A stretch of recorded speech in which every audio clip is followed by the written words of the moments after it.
लक्ष्मण जी के उपयुक्त 18 दोषों के प्रश्न का उत्तर देते हुए कहा, हे राम, न तो कभी भी भूल करके किसी कारण क्रिया में ही चूक की है, न ही कभी सूर्य देव के सामने थूक करके अपमान ही किया है, न ही खड़े होकर भोजन करके बर्तन ही साफ किए हैं, और न ही किसी गरीब की झोपड़ी ही तोड़ी है।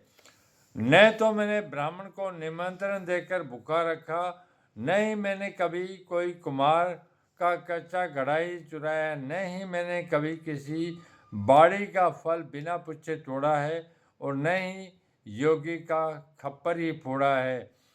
न ही मैंने ब्राह्मण को वस्त्र दान देने से मुंह मोड़ा, सदा देना ही मेरा धर्म रहा, और न ही वेर विरोध द्वारा धन प्राप्त किया, अर्थात अनिति द्वारा धन प्राप्त कभी नहीं किया। न ही मैंने नई ब्याई हुई गऊ से उसके बच्चे को विछो किया, न ही मैंने वन में निर्धन घास चरती जल पीती हुई गऊ को ही डराकर भगाया है।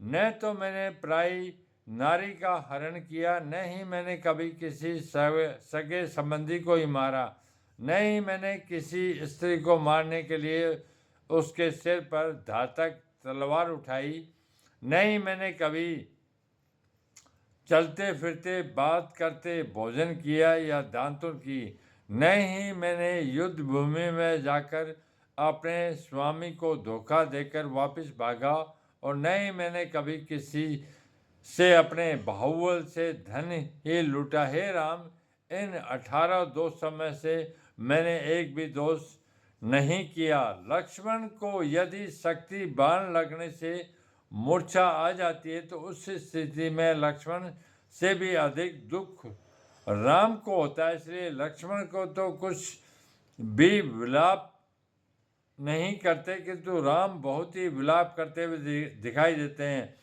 पाप या दोष का फल दुख होता है, यहाँ पर लक्ष्मण से भी ज़्यादा दुख राम को हुआ। इसलिए ऐसा मालूम पड़ता है दोष लक्ष्मण ने नहीं की, यदि कोई दोष या असावधानी हुई है तो राम से हुई है। लक्ष्मण के शक्ति बाण लगना तो राम को उनके कर्मों का फल भोगने के लिए था। कहा भी है, स्वर्ण मृग नहीं हो सकता, फिर भी राम के लोभ ने उसकी प्राप्ति के लिए प्रेरित किया। प्राय यह देखा गया है, विपत्ति काल में बुद्धिमान मनुष्यों की बुद्धि भी मलिन हो जाती है। इसी बात को गुरु जम्भेश्वर जी कहते हैं कि उस समय लक्ष्मण ने कहा, हे राम, मैंने कोई अवगुण नहीं किया।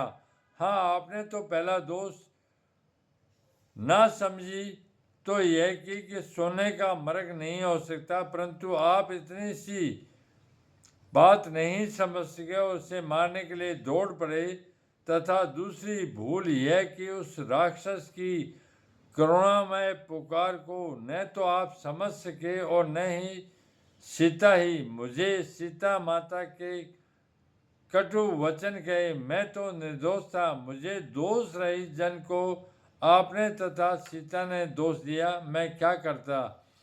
आपकी आज्ञा स्वीकार करता या सीता की? सीता ने मुझे विशेष रूप से वचन बाणों द्वारा घायल किया, जिससे मैं आपके पास आ गया। सीता अकेली रह गई। इसी कारण से सीता का हरण हुआ और हमें यहाँ इन परिस्थितियों से सामना करना पड़ा। वन खंड में जत साथर सोइयो, जत को दुआ तदो को होइयो।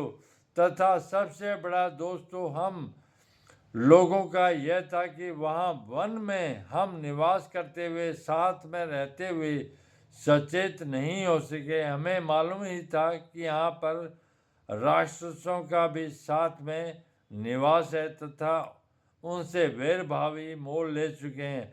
हमें निर्भय नहीं सोना है, सदा सचेत रह करके अपनी रक्षा करनी थी, वह हम नहीं कर सके। इसलिए हमें आज यह दिन देखने को मिला। हम दोनों भाई जानकी तथा यह वानर सेना सभी विपत्ति में पड़ चुके हैं। थोड़ी सी असावधानी बहुत बड़ी विपत्ति का कारण बनी है। हे राम, उस वनवास समय की भूल ही हमारे दुख का कारण है। आप चाहे मुझे दोष दें या निर्दोष सिद्ध करें, मुझे स्वीकार है। इन शब्दों द्वारा जमेश्वर जी ने रामायण के इस महत्वपूर्ण पहलू का समाधान किया, जो एक नई उद्भावना युक्ति मालूम पड़ती है।